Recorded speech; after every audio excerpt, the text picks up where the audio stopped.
Sorry, that's quite all right. I'm Lauren Vancott with Angels of Mercy, and Angels of Mercy is an organization whose purpose is to help women recover from life-controlling issues. And several of the ministries that we're involved in, one of the largest ones that you may be familiar with us regarding is Dress a Girl Around the World.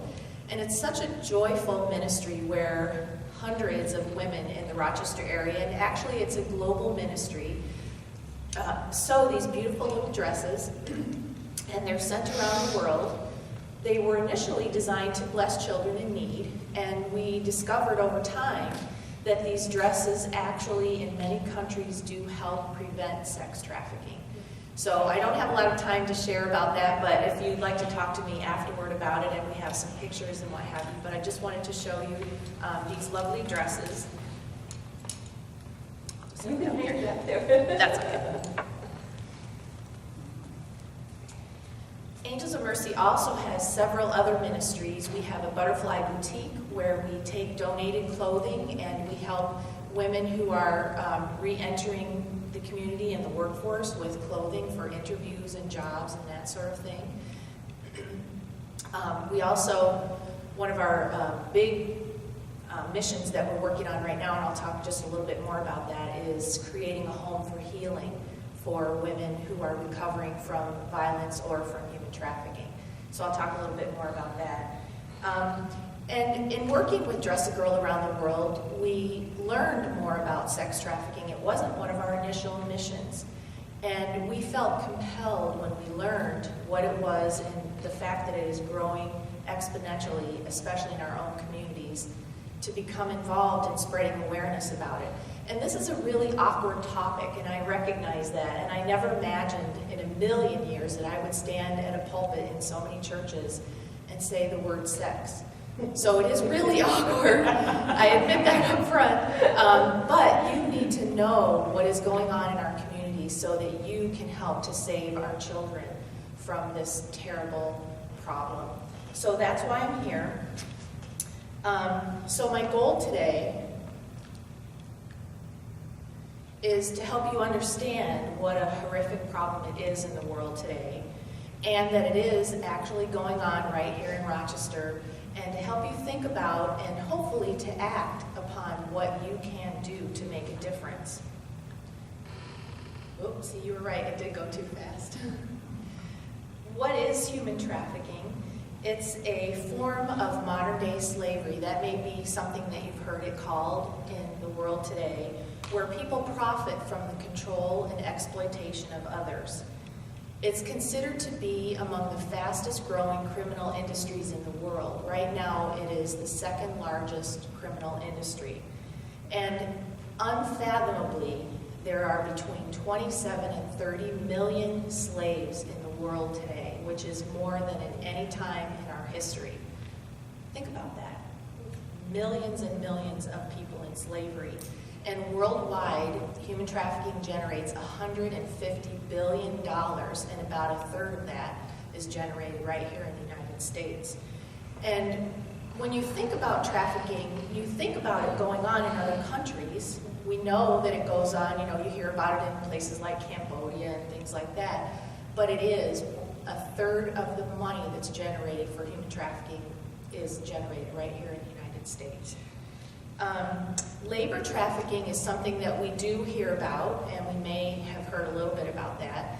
That is, it happens in many different forms of labor and services, and in the United States it occurs primarily in agriculture, day labor, domestic servitude a little bit. What you probably don't realize is a lot of it is going on in housekeeping in the hotel industries. You may certainly realize that it's going on in massage parlors. They're disguised as massage parlors when they're really brothels. And it happens in many large-scale industries like manufacturing. And yes, it is happening in Rochester, in the Rochester area. Last year it just came to light that there were trafficking victims working in the food concessions at the State Fair in Syracuse. So what is sex trafficking? It is the commercial sexual exploitation of a minor or the exploitation of a person through the use of force, fraud, or coercion.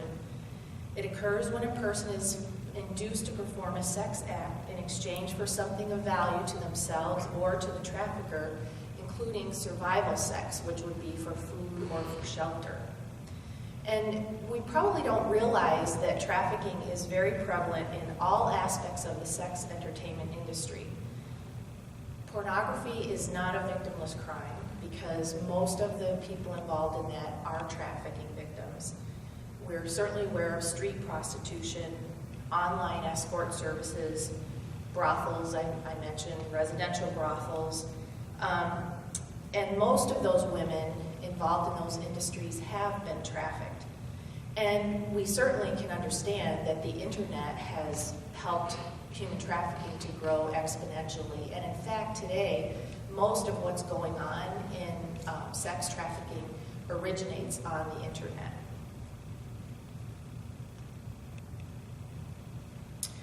The United States has become the top destination, believe it or not, in the world for child sex trafficking, and New York State is among one of the top states. Think about the fact that we're near the border. We have a lot of migrant workers. We are right on the highway, the throughways. So New York State is one of the top destinations. And let this number sink in. There are approximately 300,000 children who are trafficked in the United States. That's a huge number. And the truth of the matter is these numbers are probably underreported because this is so underground and it's so difficult for kids especially to understand that they're involved in trafficking. They don't even know what it is.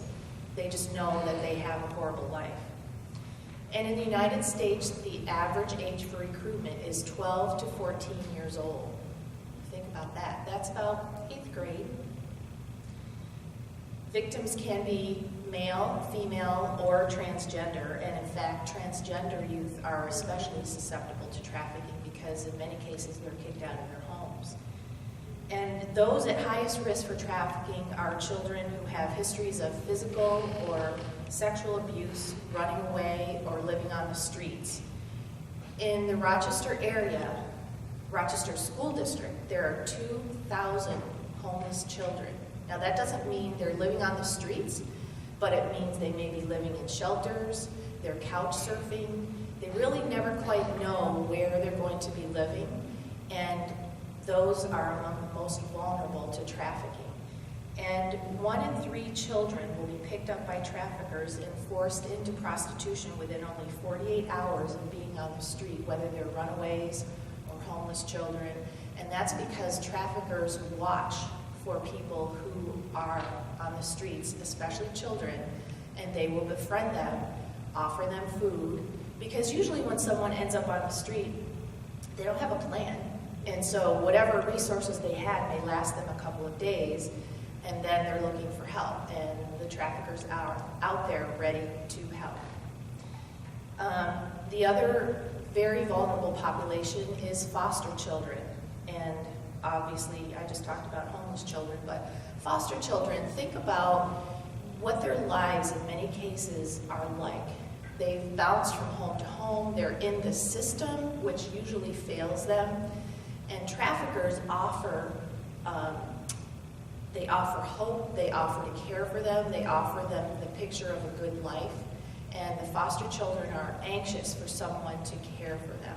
And so traffickers are very successful in luring foster children into trafficking. So, I've talked about certain youth who are at higher risk, but the truth of the matter is all children are at risk for trafficking because traffickers prey on their vulnerabilities and they're actively looking for kids who are eager to be loved and encouraged and supported. And they capitalize on teenagers' desire for romance and adventure, and they'll promise them a wonderful life. And kids are very vulnerable. They just don't know the dangers. And again, I mentioned that the internet is really enabling trafficking to grow exponentially.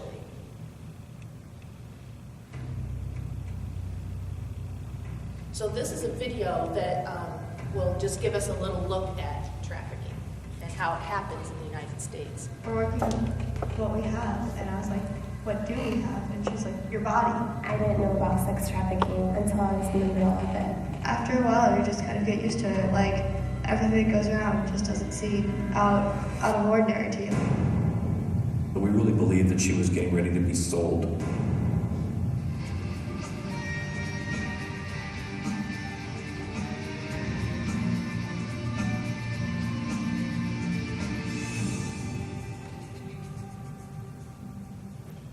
Brianna comes from a small town, was an A student, did everything you hoped your daughter would do. My dreams were to become a nurse. While I was in high school, I had found a waitressing job. I love school, I love being around my friends, and my science class was like my big thing. These traffickers or pimps, they pretend to be an older boyfriend, and these young girls actually fall in love with these guys and believe that this guy loves them back. He was like 24. He played football at the university, but he had bought me some designer jeans and things. Go to like movies and balls, trips, stuff like that. He bought me a dress and some jewelry because like I didn't really have stuff like that. It's important for the pimp or the trafficker to separate these girls from their family and their friends. He really gave me the courage to kind of stand up to my mom. He was like, just kind of keep it on the down low. One day, he asks for something, and even though she doesn't want to do it, she's so worried about losing him that she will. And once he's had her do it once, he pretty much can control her from then on. He kept saying that he needed money. I was like, I'll help you or whatever. I made a choice that night, but I found out that they actually had chosen me.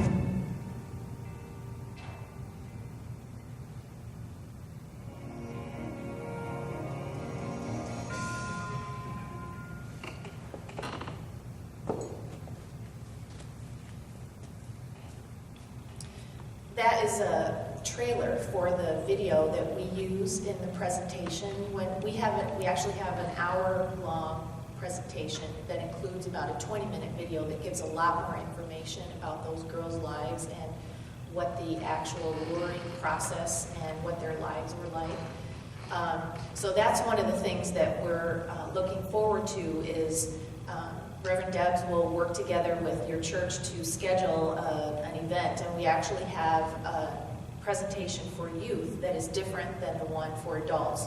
So ideally, we'd like to have two presentations, one for the kids and one for the adults, so that you can learn more, because I'm just giving you a taste of this information to hopefully help you realize that this is something that you do need to learn more about and become active in.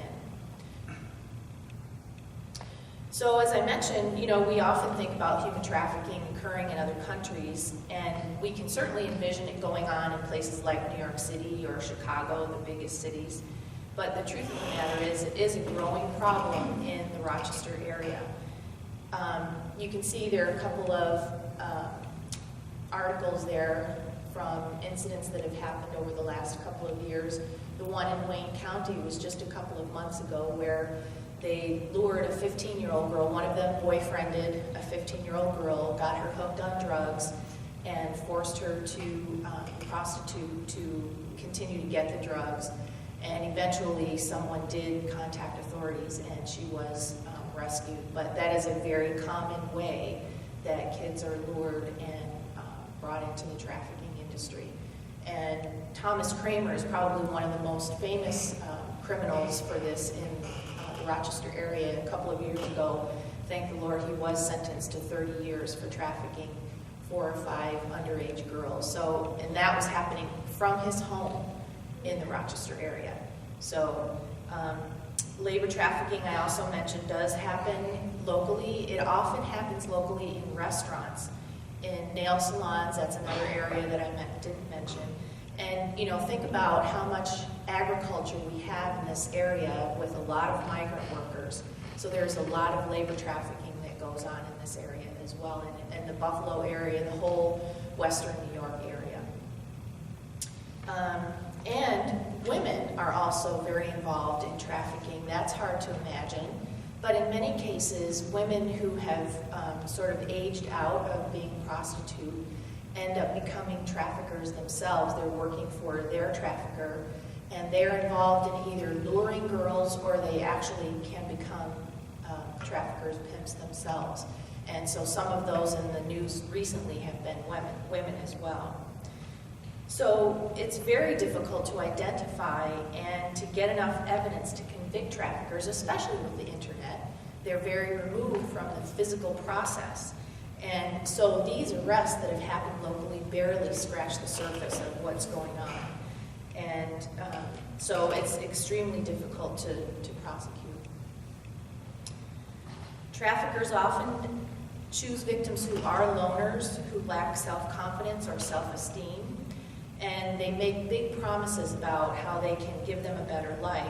And as I mentioned, traffickers can be women, and in fact, about half of them in the Rochester area are women. That just blows my mind.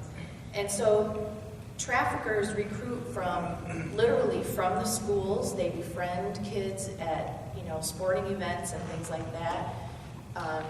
One of the recent arrests was a trafficker who was talking to people outside of social services. So they know exactly what they're doing, and they know where to be effective. Foster homes, they hang out at bus stations, they know where all the homeless shelters are, they know where all the rescue shelters are for youth, and they hang out around there. Facebook obviously is huge for them. And I mentioned the concept of boyfriending. That's one of the, in the United States, one of the ways that most trafficking occurs is that they befriend a girl and trick them into thinking that he is their boyfriend, and the girls actually fall in love with them and then are compelled to do whatever they want them to do. And they often live with either threats or actual violence, and they threaten families. So if you suspect trafficking, there's a hotline through the National Center for Missing and Exploited Children, and there's also a hotline with the National Human Trafficking Resources Center, and they also have online reporting mechanisms.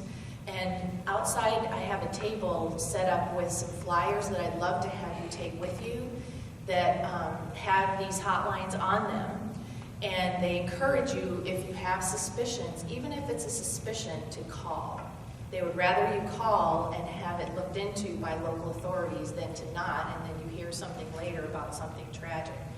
So the other thing that you can do is to have an event. I mentioned that we have about a 1-hour program, and we love to present these anywhere and everywhere, small groups, large groups, youth, adults, and we will do them for civic groups, other church groups, anything that you're involved in where we can get the word out, because this is critical. And we're not able to get into the schools very easily. We've gotten into some of the private schools, but we haven't been able to get into the public schools because of Common Core. They have no time for important things like this. But so any way that you can help us to spread awareness about this, to help avoid our children getting involved in it, would be really what you can do.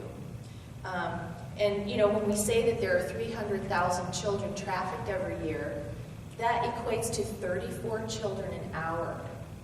34 children an hour in the United States. So time is of the essence. We need you to help us with this.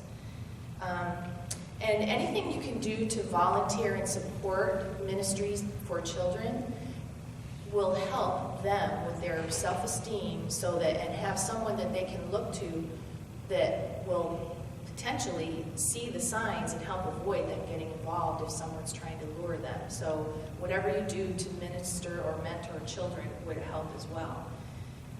And as I mentioned earlier, Angels of Mercy is involved right now. We're in the planning stages of creating a home for healing. Unfathomably, when you hear these numbers of what's going on in the United States, there are only 220 beds that are specifically designed for trafficking victims. And trafficking victims' needs are extremely different than just, you can't just send them to a homeless shelter. You know, imagine what they've been through. They need trauma-informed care that takes time. And so we are anxious to build a home, and so anything that you could do to help us with that, whether it's with fundraising or volunteering, we would love to have you join us with that. And it's designed to allow victims to come and stay as long as they need and to be restored. That is our goal. So I gave you the cliff notes of human trafficking today, and pretty quickly. I hope I didn't talk too fast. But again, we'd like to schedule presentations here, and I'll be in the back if you have any additional questions, just because I'll be presenting at the next service as well, so I'll have plenty of time in between to talk with you. And do take the resource materials with you. So give this some serious thought, make it a matter of prayer. Let the Lord work in your heart about what you can do to help prevent and stop human trafficking in our community and to save our children from this horrific life.